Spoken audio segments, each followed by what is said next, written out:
बिस्मिल्लाहिर्रहमानिर्रहीम। अस्सलाम वालेकुम नाज़रीन, मैं हूं रियाज बलोच और आप देख रहे हैं मेरा ऑफिशियल यूट्यूब चैनल। आज हमारे पास बहुत बड़ी खबरें हैं।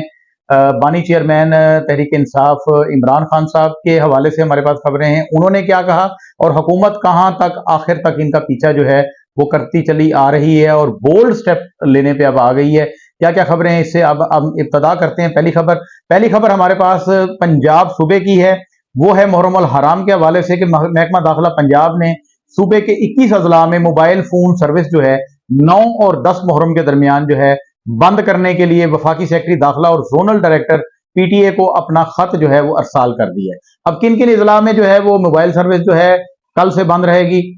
उनमें बहावल नगर, बहावलपुर, रहीम यार खान, मुजफ्फरगढ़, डीजी खान, वजीराबाद, टोबा, लिया, राजनपुर, ननकाना, नारोवाल, गुजरावाला, हाफजाबाद, मंडी बहाउद्दीन, गुजरात, मियांवाली, झांग, फैसलाबाद, रावलपिंडी जो है वो शामिल हैं। यहां पर मोबाइल फोन सर्विस बंद रहेगी या जुजवी तौर पर बंद रहेगी। बाज़ इलाकों में यह कहा गया कि मुकम्मल तौर पर बंद रहेगी। उसके अलावा कौन से ऐसे अजला हैं जहां पर मोबाइल फोन सर्विस बंद नहीं रहेगी ड्यूरिंग मुहर्रम? वो है मुल्तान, लाहौर, कसूर, जेहलम, चकवाल, सरगोदा, खानेवाल, बिहाड़ी, पाकपतन, लोधरा, उकाड़ा, साहिवाल। इन अजला में मोबाइल फोन सर्विस चलती रहेगी। यहाँ के रिहायशियों को किसी किस्म का कोई प्रॉब्लम नहीं है। यहाँ पर इसका मतलब है सिक्योरिटी के मामला ठीक हैं। अब हम अपनी अगली खबर के जानिब चलते हैं। वो है बानी पीटीआई इमरान खान साहब के हवाले से। गुज़श्ता रोज उन्होंने एक समात के दौरान जो है चेयरमैन नैब के हवाले से बहुत बड़ी बात उन्होंने की।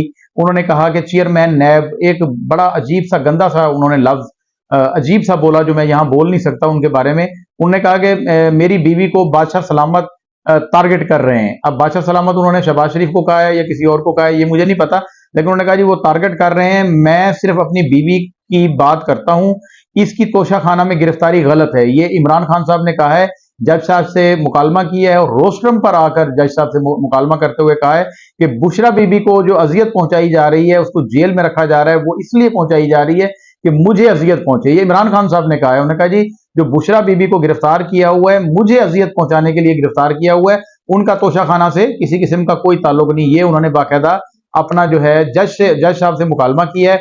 उसके बाद हम आगे चलते हैं तो शाह महमूद कुरैशी को जो है अडियाला से कोट लखपत जेल जो है मुंतकिल किया गया और 9 मई के मुकदमात में उन पर फर्द जुर्म भी आयद कर दी गई है। ये शाह महमूद कुरैशी साहब की अपडेट थी। अब आगे ये है कि साबिक हमारे प्रेसिडेंट जो हैं आरिफ इल्वी साहब, उन्होंने एक डोनाल्ड ट्रंप को खत लिखा है, साबिक अमरीकी सदर को, जो उन पर कातलाना हमला गुज़श्ता रोज हुआ था उस हवाले से उन्होंने खत लिखा है और ये मुल्क के 13वें सदर होने के हवाले से खत लिखा। उन्होंने कहा जी आपका और इमरान खान का वकुआ जो है वो एक ही है।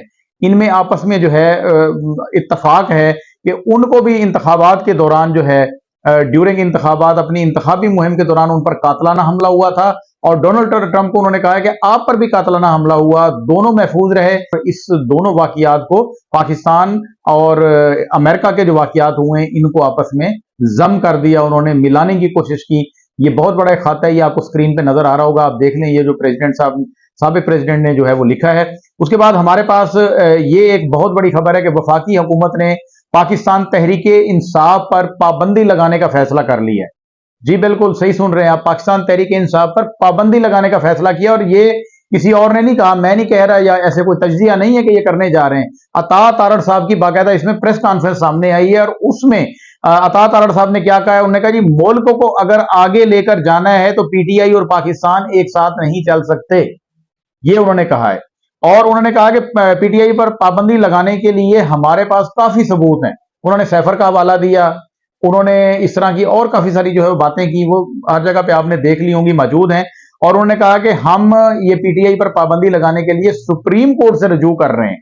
मतलब इस पर पाबंदी जो है वो सुप्रीम कोर्ट ने जाकर लगानी है। हमने वैसे ये पहले सुना था कि जिस बंदे पर या किसी जमात पर जो है पहले उनको कालादम का लफ्ज करार दिया जाता था, तो काफी सारी एजेंसियां मिलकर एक रिपोर्ट मुरतब करती थी, उसके बाद वजारत दाखिला उस पर लगा सकती थी पाबंदी। लेकिन ये चूंकि मामला पहले सुप्रीम कोर्ट में चला गया है तो ये आईनी तौर पर, कानूनी तौर पर ये सुप्रीम कोर्ट में दोबारा जाएगा और ये इसके लिए हुकूमत, वफाकी हुकूमत जो है वो तैयार हो गई है कि पाकिस्तान तहरीक इंसाफ पर बतौर सियासी जमात बिल्कुल पाबंदी, मतलब उसका नाम भी कोई ना ले और उस तरफ जा भी ना, और वो इलेक्शन में भी हिस्सा ना ले सके। वफाकी हुकूमत ने एक और भी बड़ा फैसला किया है। उन्होंने ये कहा है, वफाकी हुकूमत की तरफ से एक जो है बयान सामने आया है ताजा तरीन। उन्होंने कहा कि जो मुल्क के खिलाफ बाहर बैठकर मुल्क दुश्मनी सरगर्मियां जो है उनमें मुलविस हैं और मुल्क के खिलाफ बोल रहे हैं, उनके पासपोर्ट जो है वो सील करने के लिए ये वफाकी हुकूमत कदम उठा रही है। इससे पहले भी हमारे पास एक खबर आई थी कि उनकी जायदादें भी जब्त करने के जो है वो इकदाम किए जा रहे थे। वो कहां तक उस पर अमल हुआ इसका तो अभी नहीं पता, लेकिन ये एक नया बयान सामने आया है।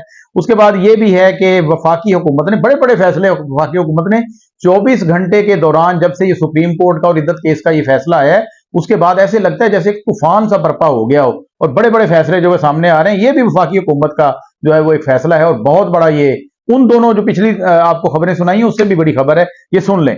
वफाकी हुकूमत ने इमरान खान, कासिम सूरी, आरिफ अलवी जो साबिक प्रेसिडेंट हैं, इनके खिलाफ आर्टिकल 6 का मुकदमा बनाने का फैसला किया है। आर्टिकल 6 गद्दारी का मुकदमा बनाने का फैसला किया है। यह भी वफाकी हुकूमत की तरफ से जो है एक बयान सामने आया है। यह भी बहुत बड़ी आज की जो है ब्रेकिंग न्यूज है कि इन तीन के खिलाफ जो है, इमरान खान, आरिफ अलवी और कासिम सूरी के खिलाफ आर्टिकल 6 की जो है वो कार्रवाई करने का अंदिया दिया है। उसके बाद सनम जावेद की तरफ हम जाते हैं। गुज़श्ता रोज सनम जावेद को जो है FIA ने जो गिरफ्तार किया था, उसके बाद उसकी रिहाई हुई थी, इलाका मजिस्ट्रेट ने उसको छोड़ दिया था। उसके बाद सनम जावेद को इस्लामाबाद पुलिस ने जो है वो गिरफ्तार कर लिया था और ये बताया नहीं जा रहा था कि वो किस वजह से गिरफ्तार हुई है। ताहम आज ये बताया गया कि उनको कोयटा मुंतकिल करना है, बलूचिस्तान। उन पर कोयटा में एक मुकदमा दर्ज है, तो उसमें उनकी गिरफ्तारी जो है वहां डालनी है और उसके बाद सनम जावेद को जो है मकामी सेशन कोर्ट में राहदारी रिमांड के लिए पेश किया गया, तो जज साहब ने इनकार कर दिया। और दूसरी तरफ मैं आपको बताऊं कि इस्लामाबाद हाई कोर्ट के जस्टिस मियां गुल हसन औरंगजेब ने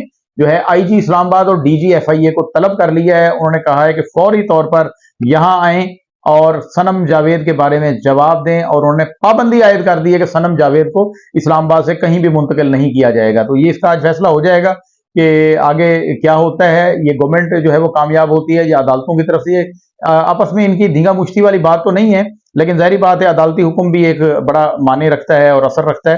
तो ये भी कुछ देर तक जो है पता लग जाएगा कि सनम जावेद साहबा का अगला मुस्तकबिल क्या बनता है। उसके बाद एक और हमारे पास बड़ी से बड़ी खबरें आ रही हैं जी। ये सब इकट्ठी इतनी खबरें आपको कोई भी नहीं देगा, ये हम आपको दे रहे हैं, हमारे प्लेटफॉर्म से आ रही है कि मखसूस नशस्तें जो पाकिस्तान तहरीक इंसाफ को दी गई हैं, इस मामले में नून लीग ने नजरसानी की दरखास्त दायर कर दी है सुप्रीम कोर्ट में।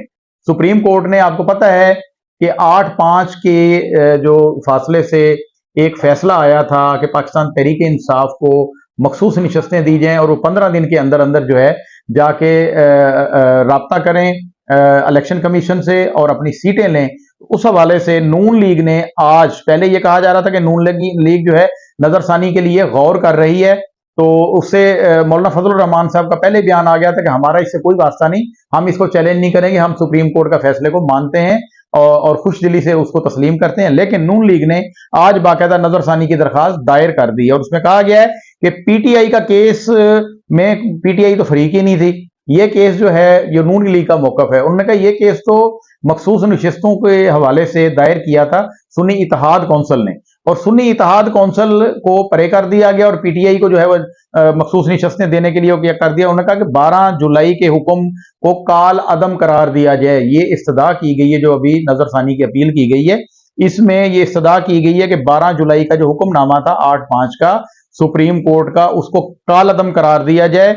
और उन्होंने कहा जी सुन्नी इत्तेहाद कौंसिल की दरखास्त थी, PTI की तो बनती ही नहीं थी, वो फरीक ही नहीं थी, तो उनके हक में कैसे फैसला चला गया और वो कहां से आगे बीच में हो गए। ये कानूनी नुक्ता है, इस पर तो कानूनी माहिरीन ही जो है वो जवाब दे सकते हैं। तमाम इमरान खान साहब को जो खदशात थे अपनी बेगम के हवाले से, बुशरा बीबी के हवाले से, और उन्होंने रोस्टम पर आकर जज साहब से जो मुकालमा किया, वो उनके जज्बात हमने आपको पहुंचाए। वफाकी हुकूमत की पे दर पे 3-4 बड़े बड़े जो फैसले थे वो हमने आप तक पहुंचाए। और उसके अलावा मुहर्रम अल हराम के 2 दिन है, हमारी दुआ है कि अल्लाह करे पाकिस्तान में मुहर्रम अल हराम जो है मजमूई तौर पर उसकी सूरत हाल बेहतर रहे, सिक्योरिटी के मामला ठीक रहें।